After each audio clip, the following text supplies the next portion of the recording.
Hoje, na nossa live, a gente vai falar quais são os trabalhos mais fáceis de serem realizados. Principalmente porque o que acontece? A gente às vezes chega na faculdade, quer começar a produzir artigo científico, quer começar a mandar trabalho para congresso, só que a gente sempre tem aquela dúvida. Por onde começar? Qual o primeiro trabalho eu devo fazer? Qual é o trabalho mais simples? Ou às vezes a pessoa quer começar e está tão empolgada lá em fazer, em querer botar as coisas para frente, que quer fazer o trabalho mais difícil porque quer aproveitar e publicar logo e quer aproveitar o trabalho para fazer vários outros mini trabalhos. Mas aí a gente às vezes peca por excesso e a gente tem que focar quando está iniciando, principalmente nas coisas mais simples, nas coisas melhores de serem feitas. E aí, gente, o que acontece, né? O que acontece nesse processo? A gente se perde e muitas pessoas se perdem no quesito também de fazer artigo, porque acha que é difícil, acha que vai ser muito complicado, que eu já tentei uma vez, mas aí não vou tentar de novo, porque vai ser complicado, babá, enfim. Arruma de desculpa que a gente arranja para não fazer artigo científico e quando chega no final da faculdade, ai meu Deus, não fiz nada. Então, hoje a gente acaba, tá bom? Eu entendo que na faculdade da gente tem muitos entraves para a gente começar a produzir artigos científicos. E, na realidade, é o que eu falo, às vezes a gente tem que escolher qual vai ser a nossa dificuldade, qual vai ser o nosso entrave. Às vezes a faculdade ela não dá incentivo, como ontem veio uma menina falar para mim, ela veio perceber a importância de pesquisar lá no finalzinho. Assim, que é super prejudicial para ela, porque ela teve que correr atrás do prejuízo agora. Tem gente que às vezes não tem estrutura dentro da faculdade, não tem professores que são muito acessíveis, ou os professores que já têm, já estão ocupados.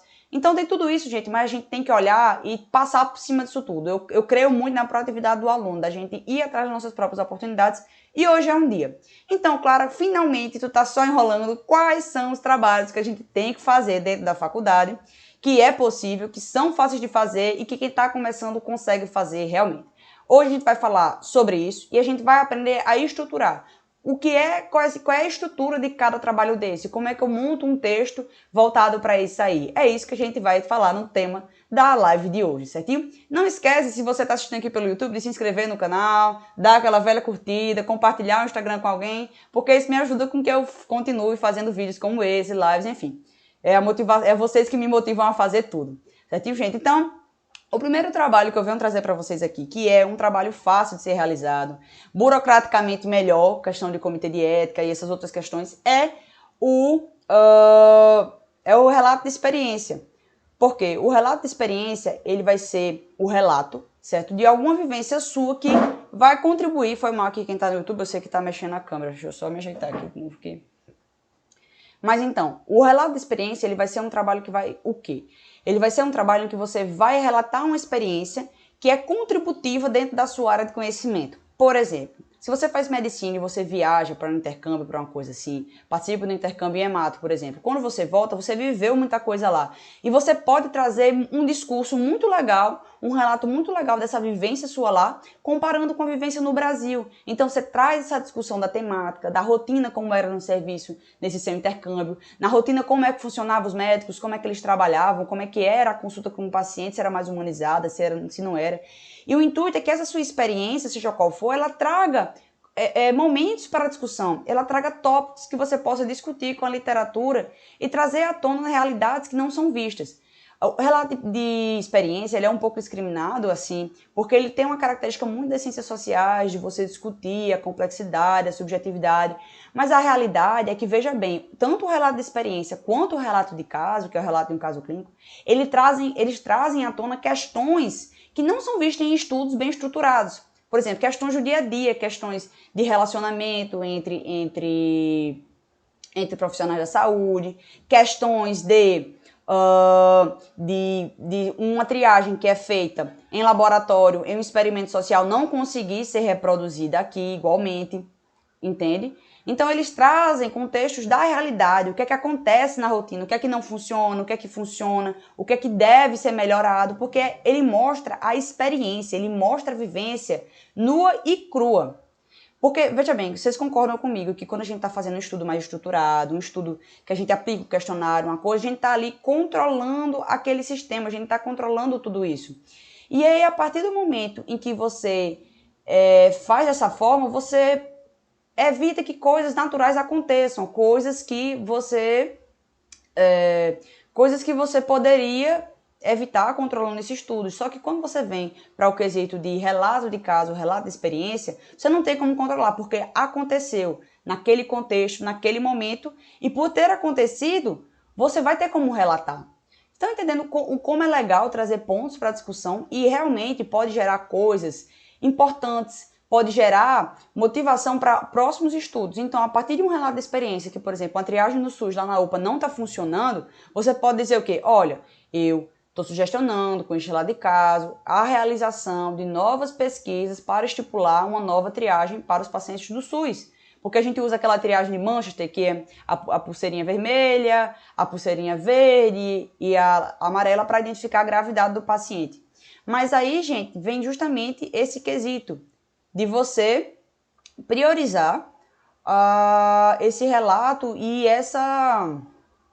Só um momento, eu tô me desconcentrando porque tá só caindo aqui. Tá caindo pra vocês aqui do Instagram também, ou tá ok? Porque aqui no YouTube tá só caindo. Tá vindo aqui pra mim. Só um momento, gente. Pausazinha rapidinho. Pra eu ver o que eu posso fazer aqui pra melhorar essa transmissão. Tá caindo aqui no Instagram, gente? Me respondam, por favor, rapidinho. Engraçado. Live foi feita para dar errado. Ai, ai. Aqui tá tudo bem. Acho que tá só tendo uma queda rápida de internet. E vai voltar já já. Aqui a internet tá ok. Acho que é só uma queda rápida mesmo aqui. Deixa eu ver aqui. Configurações. Só um momentinho, gente. A gente vai voltar em instantes. Eu só conferi aqui porque tava travando aqui. Deixa eu ver se melhora. Prontinho, gente. Então, vamos voltar. Eu espero que esteja tudo ok. Quem tá no YouTube, só confirma pra mim se já voltou. Tudo normal. Ok. Então, bora lá voltar. Então, como eu vinha dizendo, o relato de experiência ele tem esse contexto de a gente trazer demandas rotineiras. E claro, quando é que eu vou saber que eu tenho um relato de experiência bom? Todo mundo tem uma história legal para contar. Se você está dentro da área da saúde, você convive com um conjunto de pessoas. Gente, pessoas dão muitas e muitas histórias. Um atendimento na saúde, você consegue extrair muita coisa, ou seja, atendimento a um paciente diabético, como você se sentiu, qual foi o contexto daquele paciente, onde ele estava inserido.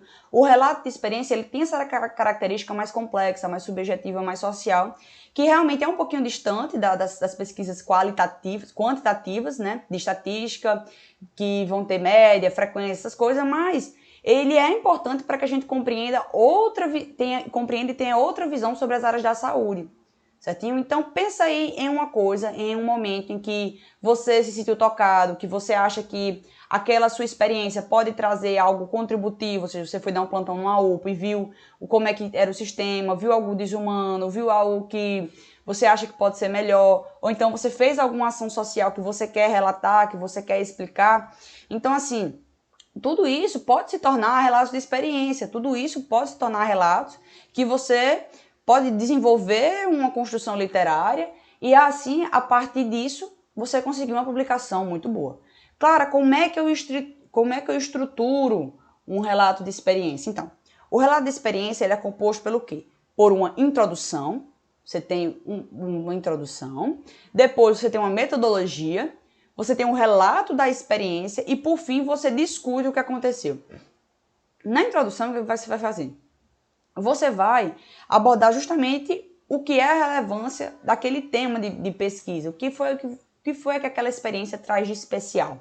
É isso aí, você vai trazer na introdução, principalmente, o que é que aquela experiência que você está relatando tem de diferente, o que é que ela tem de contributivo para você discutir ela. Por exemplo, eu fiz um intercâmbio em hemato na Inglaterra e foi observado que lá havia uma humanização melhor do atendimento. Então, você pode começar na introdução falando da importância da humanização dentro da educação médica, dentro do atendimento médico, e aí desenvolver o objetivo do teu trabalho, que é relatar a experiência do intercâmbio em um ambulatório de hemato humanizado.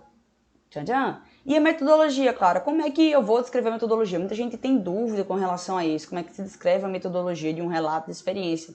E, gente, a metodologia é para quê? Para que a metodologia ela serve? Ela serve para descrever os procedimentos ou os meios como você fez aquilo, como você fez aquela sua pesquisa. E aí, você vai fazer o quê? O que é que você usou para viver aquele momento? Ah, eu usei para ver e observar aquela experiência, um caderninho de anotação, eu fiz uma observação estruturada, ou seja, eu observei o atendimento médico, eu observei a relação entre os pacientes. Então, você vai basicamente dizer o que é que você usou para observar e notar aquela situação. O que foi feito? Ou você fez apenas uma observação esporádica, ou olhou sem muito, não é nem estrutura que eu quero dizer, sem muita criticidade, entende? A criticidade é a palavra. E aí depois você vem com o relato da experiência, ou seja, você vai descrever aonde foi, qual foi o período, o que foi que te trouxe, como foi estar ali. É isso aí que você tem que saber, você vai descrever a hora de descrever a sua experiência. Agora sim, ponto de informação na hora de descrever a experiência. Não viaja na maionese. Assim, não precisa descrever todos os sentimentos que você teve no momento, essa compreensão. Não, seja objetivo na descrição e em todo o seu texto, assim como um texto científico, ele exige essa objetividade, certo? Mas, entretanto, todavia, tome muito cuidado com esse quesito de ser subjetivo demais, tá bom? Apesar do relato de experiência ser um texto que permita isso, mas equilíbrio é tudo. Depois que você relatou a sua experiência, você vai fazer qual é o próximo ponto? O próximo ponto é você pegar aquele seu relato de experiência e discutir com a literatura, ou seja, quais são os hospitais que abordam sobre humanização? Existe algum estudo de humanização já realizado em alguns hospitais da Finlândia, da Suécia, que trazem esse discurso? Compare com a experiência que você teve. Será que aqui no Brasil é a mesma humanização que existe lá, onde você foi fazer o intercâmbio? Como foi esse contexto? E aí você vai jogando, vai pegando um pouquinho da tua experiência e vai jogando com a literatura, vai comparando. Olha, lá no país tal era assim, nesse outro país que foi observada essa diferença, foi observada uma maior taxa de humanização, a percepção dos pacientes era melhor em tais países, foi observado isso, a percepção do paciente era dessa forma. E assim você vai discutindo com o que você leu, com a sua literatura, e aí a partir dessa discussão com a literatura é que você vai comparar com a sua experiência. E por fim, você vai concluir. E como toda boa conclusão, você vai remeter ao seu objetivo. Você cumpriu o que tinha lá no seu objetivo? Qual era o objetivo? Relatar a experiência em um ambulatório de hematologia mais humano. Então, você vai concluir sabendo qual foi a contribuição dessa sua experiência. Então, teve uma contribuição social? Teve uma contribuição prática? Teve uma contribuição da literatura? Sempre se questiona esse tipo de coisa, porque é super importante, certo? Então, vejam que o relato de experiência ele é algo que é metodologicamente mais fácil de ser feito, não é um trabalho muito complicado, não é um trabalho que exige muitas regras, não é um trabalho que você vai ter que se aprofundar totalmente na literatura, porque ele é um trabalho que é curto, sabe? 3 páginas você consegue escrever um relato de experiência, 2,5 você consegue um relato de experiência bem relatado, discutido, sabe? Então, fazer isso e ter essa liberdade é muito boa, e saber que o aluno pode fazer é melhor ainda. E saber que todo mundo tem uma experiência a ser compartilhada, melhor ainda, entende? Então é isso que eu quero trazer para vocês. E um quesito muito importante mesmo, de fazer o relato de experiência é o quê? É você... Nossa, eu olhei para coisa que esqueci, é o branco. Sim, muito importante do relato de experiência é que você não precisa de aceitação do comitê de ética. Então já é uma burocracia que você passa, é uma burocracia que você já andou um pouquinho, sabe? Você não precisa se preocupar com documentação, com o projeto de pesquisa, que são burocracias de uma pesquisa já mais estruturada. Já é uma burocracia com relato de caso ia solicitar? Já o relato de experiência não. O que é que muitas vezes as revistas pedem? Só uma carta de autorização da instituição, ou seja, se você fez o relato de experiência no hospital, você pede uma carta dela só autorizando você publicar aquela experiência que você teve lá dentro dela. Mas são algumas revistas em específico que pedem, não são todas ainda, entende? Então, é muito bom porque é menos burocrático, metodologicamente mais fácil, melhor de construir e você traz uma contribuição sua. Também não fica dependendo de pegar um caso com o médico. Deixa eu responder aqui as dúvidas do YouTube. Mas no caso, pode ser publicado como artigo científico? Pode sim, claro que pode. Pode muito. Principalmente em revistas como a Brazilian Medical Students, recebe. Revista Ciência e Saúde Coletiva também recebe relato de experiência. Agora, no momento, eu estou lembrando essas duas. Mas Existem muitas revistas que recebem relatos de experiência. Agora é importante você estar sempre checando se aquela revista ela recebe ou não. Você teria alguns modelos de relato de experiência? Claro que teria. Pode falar comigo, me manda um direct que eu vou mandar para você 2 modelos, certinho? Então, gente, é isso. O primeiro trabalho que é mais fácil de ser realizado dentro da faculdade como estudante é um relato de experiência. E isso, gente, eu dei o exemplo de medicina aqui, se você for da enfermagem, se você for da odonto, sabe que ciência é para todo mundo e tá aí para todo mundo escrever. Então você pode sim fazer um relato de experiência. Eu estou citando exemplos da medicina porque é a minha vivência, é onde eu estou, é onde eu tenho mais prática, mas você pode aplicar e transferir esse conhecimento para a sua área, para a sua temática. Certinho? O segundo ponto bem importante também que a gente pode fazer, outro trabalho que a gente pode fazer na faculdade que é mais fácil de ser feito e você pode fazer tipo agora mesmo na sua casa, assim que acabar essa live você pode fazer, é uma pesquisa usando DataSUS. O que são essas pesquisas usando DataSUS que eu falo tanto? Se você for voltar nos meus stories, ontem mesmo, eu emiti uns dados sobre vacinação, quantas pessoas foram vacinadas dos anos de 2020 a 2015, e eu percebi o quê? Que as pessoas têm diminuído o número de vacinas. Tudo bem que no ano de 2020 poucas pessoas realmente foram vacinadas, porque afinal teve pandemia, então pouca gente ia à unidade de saúde se vacinar.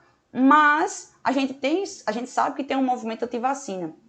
E o intuito é o quê? Que você pode entrar no DataSUS e coletar dados como esse que eu coletei lá nos meus stories. Sabe? Você pode coletar dados sobre doenças infecto-contagiosas, hanseníase, tuberculose, cólera. Se você não quiser falar sobre doença, pega dados sobre descrição ambulatorial. Lá tem dados sobre hospitais, sobre internações. Não quer falar sobre isso? Pega dados sobre ações públicas, sobre morte por causa externa de criança, morte por acidentes. Sabe, o DataSUS, ele é uma base de dados muito, gente, mas ela é muito rica. Tem tanta coisa lá dentro, tem tanta coisa. Eu digo que dá para fazer um artigo todo dia no DataSUS. Como é que a gente estrutura essa pesquisa no DataSUS? Então, a gente tem um tipo de pesquisa que ele é chamado pesquisa tipo levantamento. O que é uma pesquisa tipo levantamento? É uma pesquisa que qual é o seu objetivo? É coletar dados de uma amostra X. Ou seja, você vai coletar dados de uma população que você quer conhecer, que você tem interesse. No caso do DataSUS é a população brasileira. Só que você pode segmentar por uma população de município. Então você quer conhecer um município X. Então você faz a coleta de dados daquele município em específico, daquele estado. Não, Clara, eu quero fazer uma coleta de dados dos estados do Rio Grande do Norte, do Ceará e do Piauí. Ótimo, você pode selecionar isso aqui e determinar qual é o tipo de coleta de dados. Agora, você tem que ter muito claro qual é a informação que você quer coletar. Certo? Então, o primeiro ponto para a gente fazer uma pesquisa no DataSUS é o primeiro ponto de saber qual é o tema de pesquisa, qual é o seu objetivo, o que é que você quer pesquisar, o que é importante, o que é que você deseja dentro daquela temática. Então, você tem que ter isso muito claro, porque, primeiro, são muitas informações e você tem que saber o segmento do teu trabalho científico. Certinho? Então, primeiro de tudo, antes de entrar no DataSUS, defina o que é que você quer pesquisar, tá bom? Porque a partir do momento que você define o que você quer pesquisar, você tem clareza de todo o resto. Como é que a gente estrutura uma pesquisa? Dessa forma, para escrever. Então, uma pesquisa de levantamento é uma pesquisa chamada artigo original. E geralmente o artigo original, ou seja, o primeiro artigo que ele é publicado daquela pesquisa, ele é escrito no formato IMRD. O que é isso?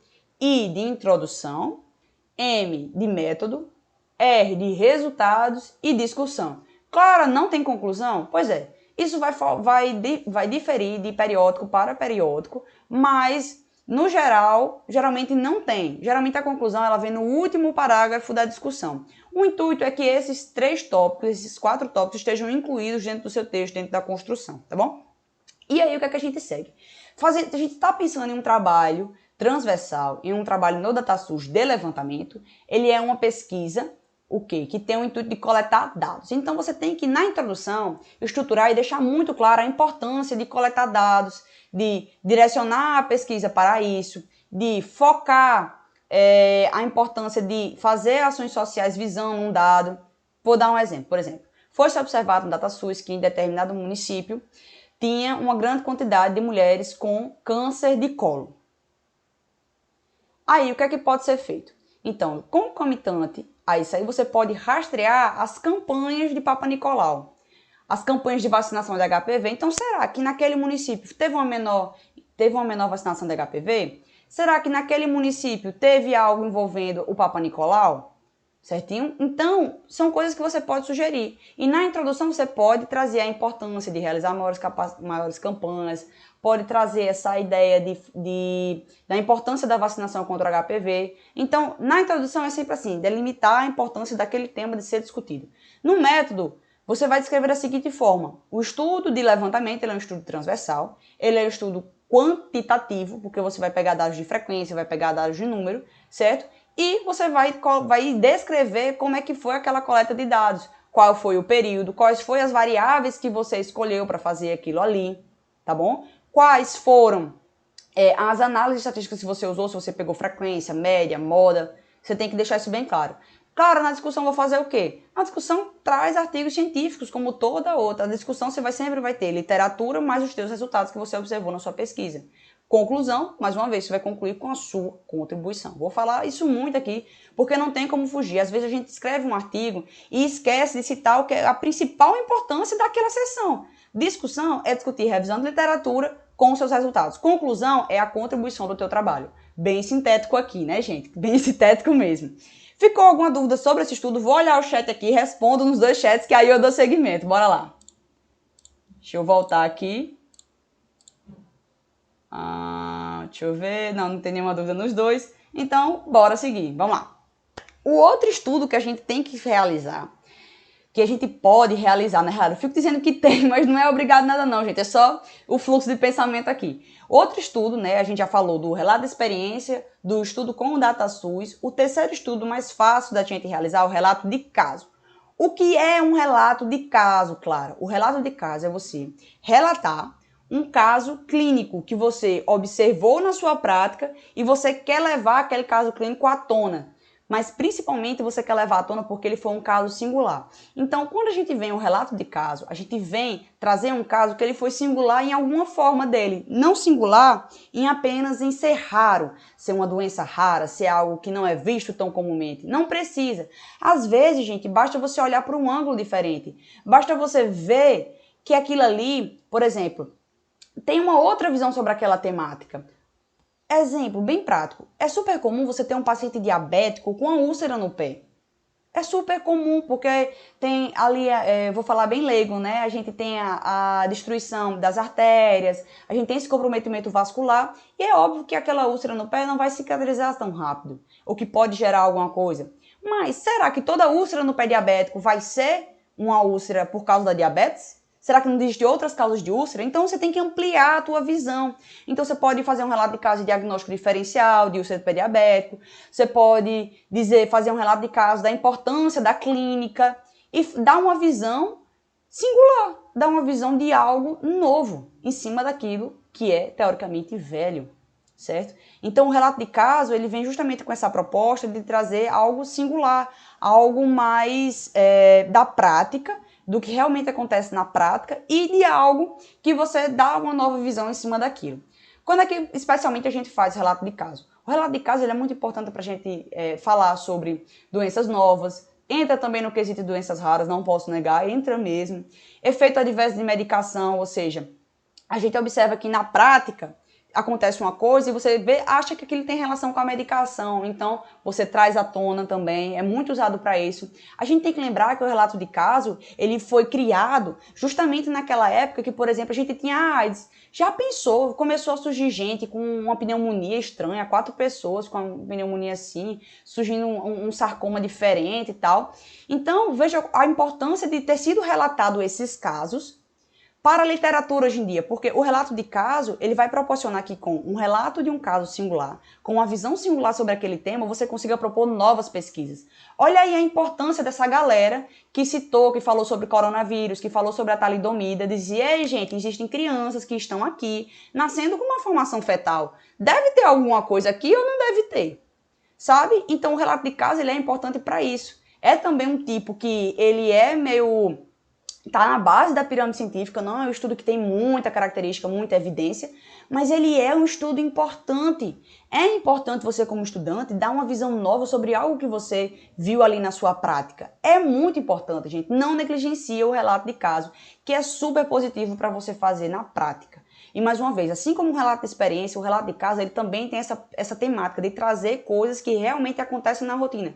Porque, por exemplo, vamos voltar para o caso da talidomida. A talidomida, ela foi testada em laboratório, foi feita em ensaios clínicos randomizados e não foi visto nenhuma malformação fetal. Só que quando colocou ela no vamos ver, na prática, para a população, começou a surgir efeitos adversos. Então, em relato de caso, em relato de experiência, a gente observa muitas experiências, muitas coisas que não são vistas em estudos controlados.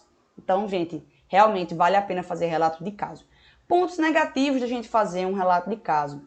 Quais são? É porque ele vai precisar de aprovação do comitê de ética. Você vai precisar de autorização do paciente para relatar o caso dele. Você vai precisar de autorização do comitê de ética para divulgar aquele caso. Então acaba que é uma burocracia que você tem que passar, que eu não acho difícil, sério, gente. É só você se dedicar mais um tempinho a fazer um projeto de pesquisa, que é o tempo que você iria levar para pesquisar a literatura. Então, o tempo que você leva para pesquisar a literatura, para fazer um projeto de pesquisa, é o tempo que você leva para fazer já o teu artigo. Então, você pode escrever a parte teórica do seu artigo e após a aprovação do comitê de ética, você fazia a coleta dos dados, fazia a coleta do prontuário, mas você ir estudando sobre o tema, você já pode ir fazendo isso, que vai levar o tempo de aprovar. O comitê de ética vai levar aí 30, 45 dias, vai ser o tempo que você olha direitinho a literatura, vai ser o tempo que você dá uma estudada sobre esse tema. Então, realmente vale a pena, não fica, não vou fazer um relato de caso, porque é muita burocracia, não dá, não é pra mim, ou então tem muita gente que faz assim, eu vou fazer o relato de caso, mas eu vou publicar em uma revista que não pede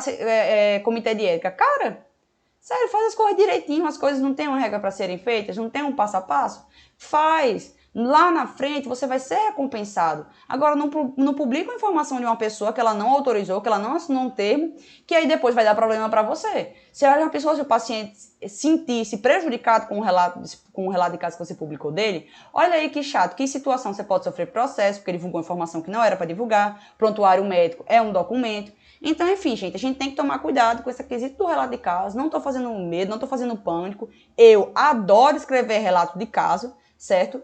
Mas tem esse impasse da documentação que muita gente esquece, certinho? Vou voltar só aqui, que eu tô vendo que tá caindo, gente, a minha internet. E olha que coisa chata, né? Vamos aqui novamente. Newton Filho.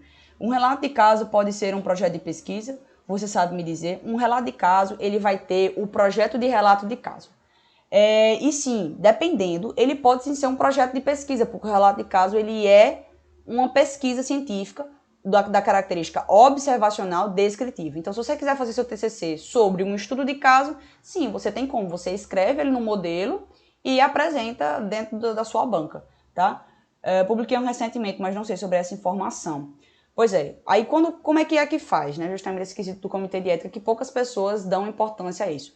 Você tem uma carta circular, uma norma, dentro do comitê de ética só para relato de caso. É a carta circular 116, se eu não estou enganada, tá bom?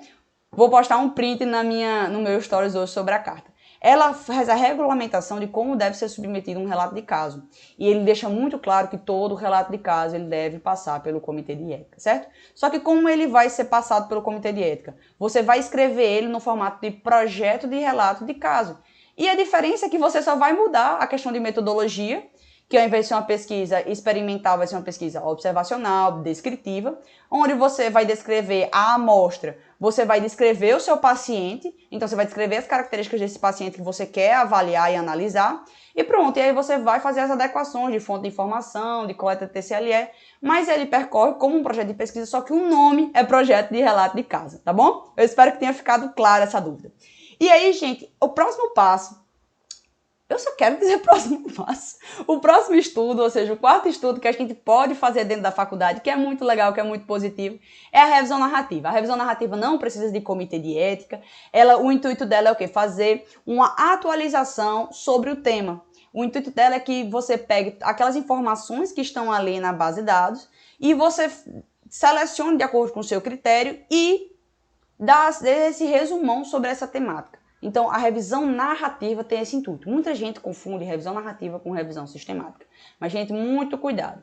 Presta bem, narração sistemática. Sistemática, metodologia rígida. Para quem gosta de signo, ela é a virginiana das revisões. Ou seja, tipo, ela é super cheia de coisas, super cheia de metodologia, de free.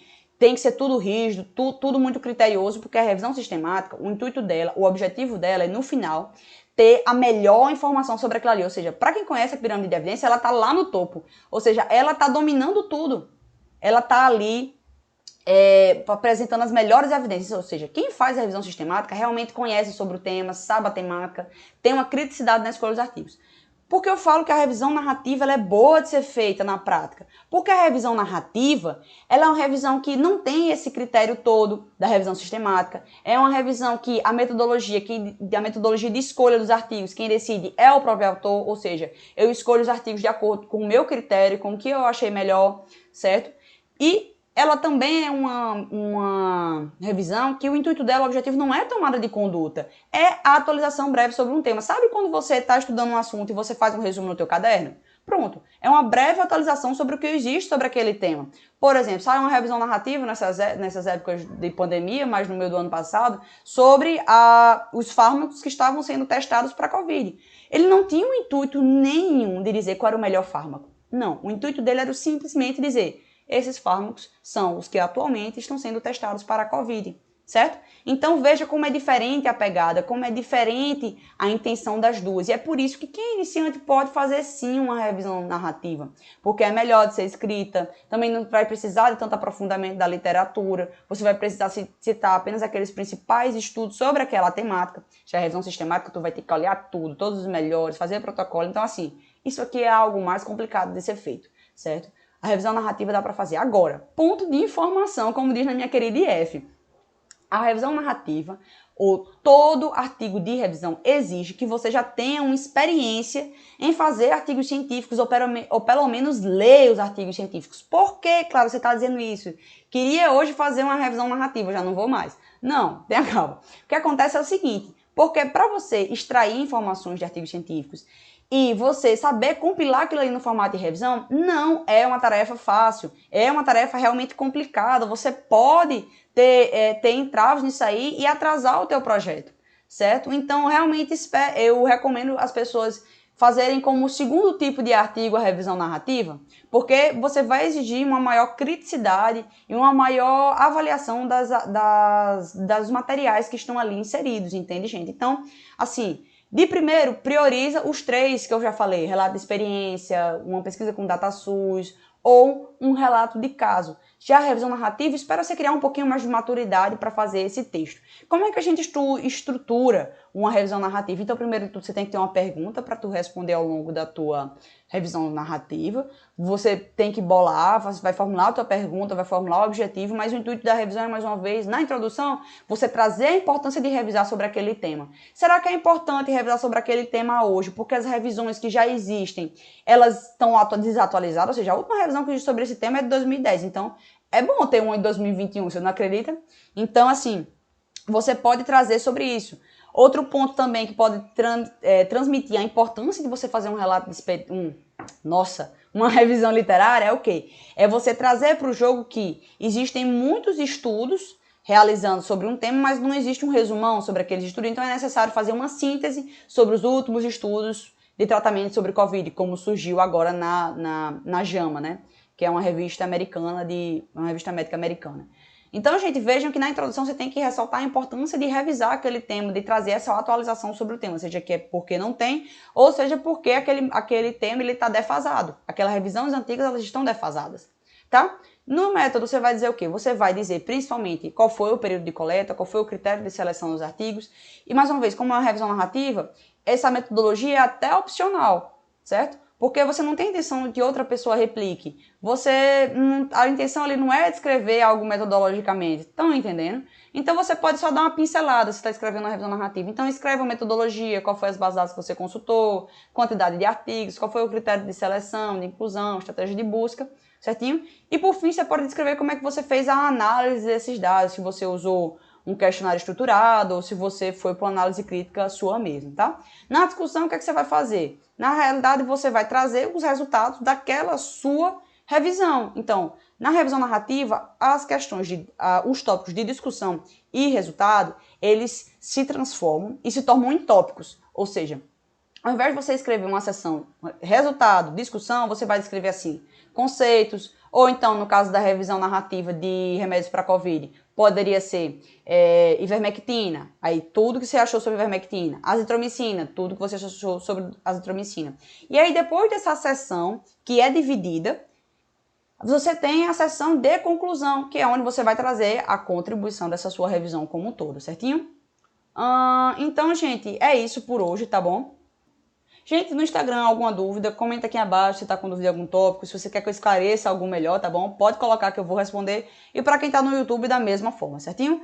A live foi isso, gente. Realmente era falar sobre esses principais trabalhos que a gente pode fazer na graduação e como estruturar eles, como é a forma de escrita de um artigo científico sobre esses tipos. E eu me torno aqui disponível para você sugerir novos temas para lives, sugerir conteúdos para o Instagram, ou se caso você queira tirar alguma dúvida sobre esse tema, coloca aqui abaixo nos comentários do YouTube que eu vou responder com o maior amor, tá bom? Digo mesmo para você, galera, que tá aqui no Instagram, caso tenha alguma dúvida, é só comentar, tanto aqui abaixo, certo? Quanto aqui no meu direct. Pode falar, sou super acessível, certinho, gente? E, mais uma vez, eu quero deixar claro que essas lives sempre vão ser disponibilizadas na semana posterior, ou seja, eu sempre posto as minhas lives na próxima semana. Então, a live de amanhã que eu vou postar, na realidade a live de hoje que eu vou postar foi a live da semana passada e essa live vai ser postada na próxima semana. Certinho, gente? Um abração, um beijão pra todo mundo, aproveite o dia, estudem e quem tá de férias, bora aproveitar as férias também, né? Certinho? Beijão pro meu bem que tá me assistindo, beijão pra todo mundo que tava aqui no Instagram e no YouTube. Beijo, troquei, mas enfim. Tchau, gente. Boa tarde pra todo mundo, tá bom?